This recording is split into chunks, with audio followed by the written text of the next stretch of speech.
पर रामायण देखकर रावण मतलब अरविंद त्रिवेदी बहुत भावुक हुए। क्या? तुझे कैसे पता?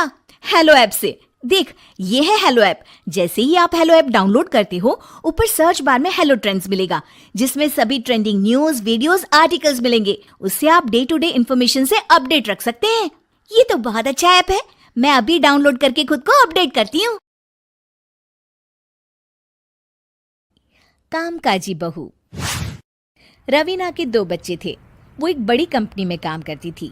उसके ऑफिस जाने के बाद उसकी सास उसके बच्चों को संभाला करती, लेकिन रवीना को इसकी कोई कदर नहीं थी। एक दिन रवीना अपनी माँ से फोन पर कहती है, मम्मी क्या बताऊं, मेरी सास तो बिल्कुल अच्छी नहीं है। वो समझती नहीं है कि मुझे कितना काम करना पड़ता है। एक तो ऑफिस तक का लंबा सफर और फिर 9 घंटे लगातार काम। बैठे बैठे तो मेरी पीठ अकड़ जाती है। खुद तो सारा दिन घर में मजे करती है, जब मन करा सोए, जब मन किया खाए। तभी उसकी सास वहां आ जाती है। अच्छा माँ, मैं बाद में आपको फोन करती हूँ। जी मम्मी जी, कोई काम है क्या आपको? क्या हुआ? रवीना बहू, सारा दिन तो तू ऑफिस के मजे लेती है, लेकिन यहाँ ये बच्चे मुझे आराम भी नहीं करने देते। मेरी तो तबीयत खराब हो रही है। तो आपको लगता है कि मैं दफ्तर में मौज करती हूँ?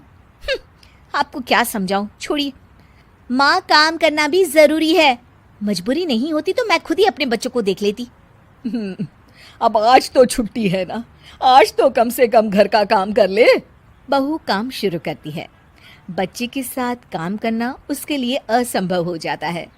वो जाकर बच्चा सास को देती है और कहती है, मम्मी जी जरा बच्चा तो पकड़ लीजिए, मैं घर का काम कैसे करूं? जैसे मैं करती हूँ रोज बच्चे के साथ। तुझे बताऊं तो तू सोचती है कि कोई बड़ा काम तो है नहीं, बच्चा तो सोता रहता है। अब देख लिया। खैर, बस मैं यही तुझे समझाना चाहती थी। ला, बच्चा मुझे दे और काम कर। बहू मुंह बनाकर वहां से चली जाती है।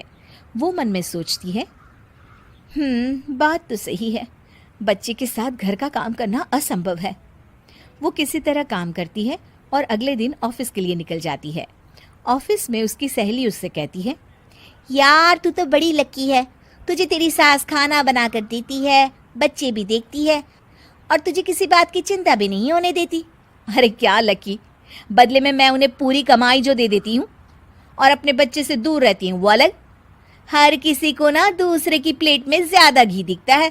जा अपना काम कर। अरे फिर भी ये तो है, यहाँ हमारे बच्चे को मैं क्रैश में छोड़ती हूँ, हर पल डर लगा रहता है कि क्या कर रहा होगा। खैर चल, मुझे क्या। बहू घर आती है तो देखती है कि उसकी सास उसके बच्चे को बड़े ही प्यार से खिला रही होती है। वो माँ को देखकर खुश हो जाता है। बहू मन में सोचती है कि बात तो सही है, सासू माँ सारा दिन काम करती है, मैं ऑफिस से आकर भी काम नहीं करती हूँ। वो सास के पास जाती है और कहती है, माँ जी थक गई आप? और क्या, सारा दिन चक्कर घीनी की तरह पूरे घर में घूमती रहती हूँ और अब उम्र भी नहीं रही। लेकिन चल, तू बता क्या हुआ, कुछ काम है क्या? बहू कुछ नहीं कहती, मुस्कुराकर वहां से चली जाती है। लेकिन अगले दिन सुबह सुबह बहू सास से पहले उठकर उन्हें चाय देती है। अरे आज सूरज कहाँ से उगा है, तू पहले उठ गई। चल अच्छा किया, मरने से पहले तेरे हाथ की चाय तो पी ली। चलो अब चलकर किचन में लगूं। माँ जी, आपको आज से काम करने की जरूरत नहीं है। काम करने की जरूरत नहीं है मतलब? क्या तू करेगी आज से सारा काम? इतने अच्छे तो हमारे नसीब नहीं है भाई। नहीं माँ जी, मैं नहीं करूँगी, ना ही आप करेंगी, बल्कि ये करेगी। तभी वहाँ एक काम वाली बाई आ जाती है। ये कौन है बहू? माँ जी, ये नौकरानी है और आज से सारा काम यही करेगी। मुझे माफ़ कर दीजिए माँ जी, मैं नहीं समझ पाई कि आप थक जाती हैं। आज से आप सिर्फ आराम करिए और मुन्ने के साथ खेलिए। और सास बहू बच्चे के साथ खेलने लग जाते हैं।